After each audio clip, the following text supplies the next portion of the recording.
Welcome back, everybody. Allison here, your host of the Greek and Christian podcast. And we are back with another Friday 15, another interview with a Greek student just like you from across the country. And today I am finding myself on a beautiful campus. If you're watching on Instagram or YouTube, you'll see this beautiful brick building behind me. And my guest this week is Carson. So, Carson, tell me, where am I? Where am I today? You're at Hillsdale College in Michigan, right in front of Central Hall. Ah, So Central right in the Hall. center Awesome. quad. Yep. Awesome. I love it. And so Carson, tell us the fast facts about you. Okay, so you go to Hillsdale, but like what year in school are you? What fraternity are you part of? Anything else we need to know about Yeah. Carson? Yeah. So I am a junior in Delta Tau Delta fraternity. Um, I'm actually the chapter president of my chapter. I was just recently Nice. elected for this semester. Um, Congratulations. Yeah, it's like not a a couple months ago. yeah. It was all recent. We don't have a huge chapter. We have a small liberal arts school in Michigan, so I have about 31 guys in my chapter currently, but 31 brothers that I love dearly. We all love to go out to eat with our brothers and sisters. And so, where's like a favorite spot that you and your fraternity brothers like to go eat at, either on or near campus? So we don't have a ton of food because it's a small town, but we have one place in particular that's called Handmade, and it's a sandwich Mhm. place that's only I probably would be a 5 minute walk from my house, but I drive anyway because I can get a little lazy sometimes, especially in the Michigan winter. But Yeah, it's just I mean pretty normal sandwich place, sub sandwiches, but they use just the freshest ingredients. Like it's like mm, none other. Like the chains are good. You can go to Subway or Jimmy John's or Penn Station, wherever, and you'll be a pretty good sandwich. But Handmade is just there's just something about it. All organic, all mm, homemade stuff. It's just quite nice. delicious. Ooh, sounds good. Well, tell me, you're a junior chapter president, Delta Tau Delta. So obviously you're very involved in your fraternity. What's been a favorite memory or moment from your time in your fraternity? So all of my favorite memories, I've been thinking about this lately. Just looking back on my Snapchat memories and everything, and all of them happened when I lived in the house last year as a sophomore. Most of them did, just because when you're surrounded by the same guys in your fraternity, like I think 6, 7 guys, 24/7. For our chapter house, just a lot of stuff comes out of it, and the one that sticks out the most is there's one time where we just had a ton of pumpkins, probably 20 to 30 pumpkins. It was in October, and everybody was home except one brother named Henry. And Henry's the type of guy who's like just tries to pretend like, oh, nothing really bothers me. You couldn't do any pranks to me that's going to get on my nerves. And so he took all these pumpkins and put them all in his bed, but that wasn't enough just to put him in his bed. And soon enough, we had guys No. with rubber mallets smashing the pumpkins in his bed. And by the end of it, by the time he got back, it looked like there was a body in his bed, but in reality, it was just a big mess of pumpkin guts and pumpkin shells just all across his room and particularly in his bed. That's awesome. I mean, I can't imagine. I don't know if he did a really good job cleaning, but I mean, rotten pumpkins are Not quite so disgusting. much. And Yeah. he didn't react much either. His response was more like, oh, that's cool. Come on, man. We thought we'd Well, finally gotten him, but I feel like that's a classic fraternity prank story, and I love it. So thank you for sharing that, Carson. sure. Well, I'd love to hear a little bit about the role faith has played in your life. So when you came to Hillsdale, I mean, were you following Jesus, and what has that been like to figure out how your faith fits in with your fraternity experience?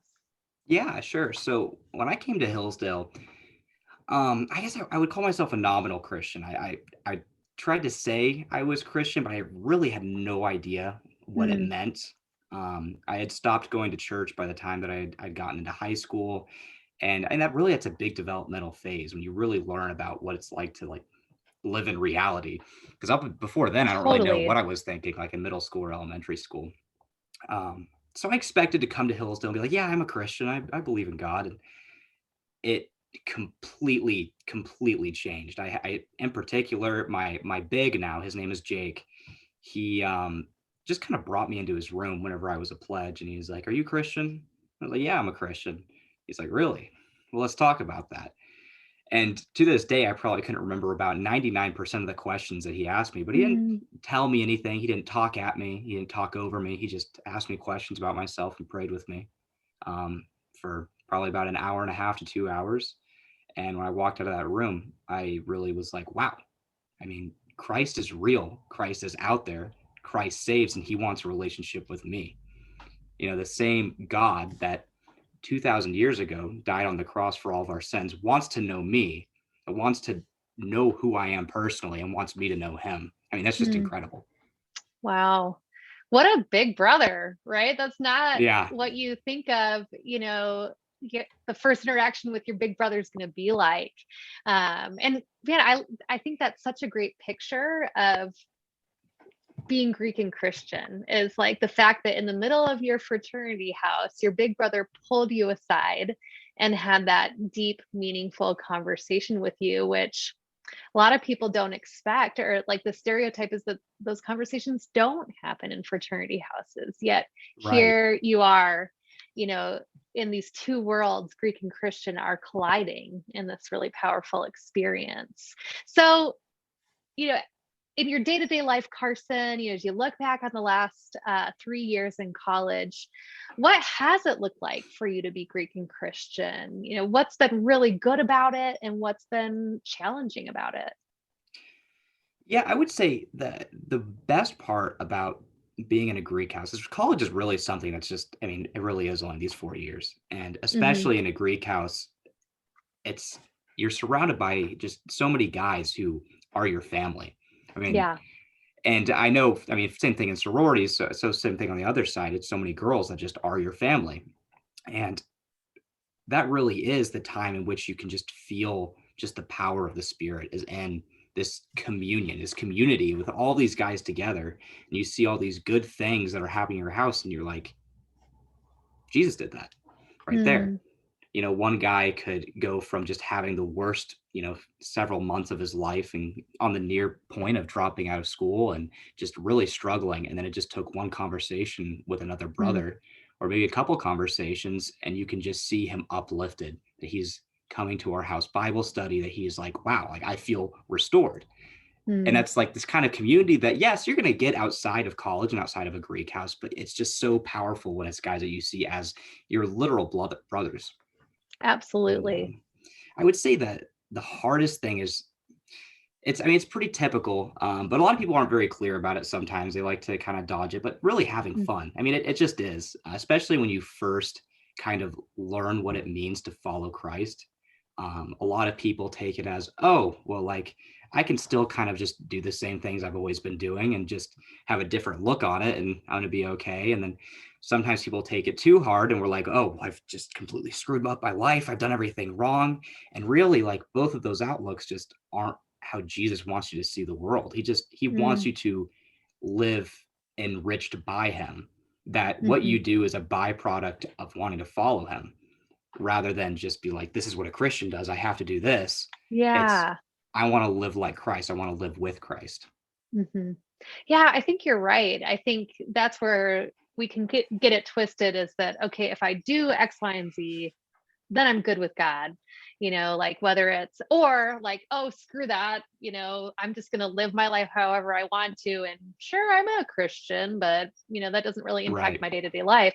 Whereas, what I hear you saying is actually like, it's that my actions, the choices I make are flowing out of this relationship that I have with God. And yeah, it can cause your life to look radically different Hmm. than the people around you, or how the people around you think it should look. A lot of Right. times, yeah, I think a lot of times people think, oh, you're a Christian, well, then you're a killjoy and you don't have any fun, or, they can look at your life and be like, well, why aren't you hooking up every weekend, with women at the parties? Or why aren't you, doing like just being cutthroat in your ambitions. And you're right, it causes people to ask a lot of questions when, your actions are an overflow of what God is doing in your life.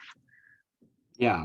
Mhm. And it's really one of those things that just once you kind of find that balance, or just that feeling that this is where Christ is. You're not on this side of the questions where you can't really feel Christ moving, or you're not on this side where it's like I feel like I'm just doing this for the status. When you find that Yeah. sweet spot, it just feels so fulfilling that then at Yeah. that point, and that's when like the stereotypical view of fun, like this momentary party or whatever, no longer feels like it's this thing that you just have to get drunk at or you have to smoke at. It's Mhm. more like I'm excited to go to this party on Friday night because I could find more people to talk about with Jesus, or talk to Jesus Mhm. with. Like, Yeah. that's something that's just really incredible and fulfilling. Yeah. Oh, that's good. Carson, you have the microphone. You're on this podcast. So lastly, are there any people that you want to give shout outs to? Okay, I've got one, or I probably have a few in particular. I would Well, say sure. Jake again. I mentioned him earlier, but I mean, really, I mean, he's the guy that's just been my go-to for so long whenever I'm struggling. He's just such a big mentor for me. Um, my girlfriend Mercedes, I know she'll probably be listening to this episode, and her support is Ah, just, even when others, might feel like they fail me. I mean, she'll be the first person just to, put her arm around me and tell me that, I'm doing okay and that I really am worthy. And she's a great reminder like that. And also my roommates, because I spend every waking hour with them, Charlie and Dan, because those guys, I know Dan is out there keeping our cat quiet right now because I heard her meowing and running around when I was getting this started. And I was like, hey, could you keep her quiet? And he true went and did it brothers, right keeping the away. cat in So, check. yep. I like it. Excellent. Well, Carson, thank you again for your time. This was so great. And what I love about Carson's story is he shared about this older brother who came alongside him and helped him experience Jesus, the reality of who Jesus is, that Jesus wants to have a relationship with him. And that's what Greek IV does. Greek IV wants to help you and help your brothers and sisters come to know this real Jesus. So if you want to learn more about us and get connected, all you have to do is go to our website, greekiv.org, and fill out that contact card. And we would love to help you get connected so that you can thrive in your faith while you are Greek, and that you can help your brothers and sisters do the same. So we'll be back with another Friday 15 next week. Thanks, Carson. Thank you.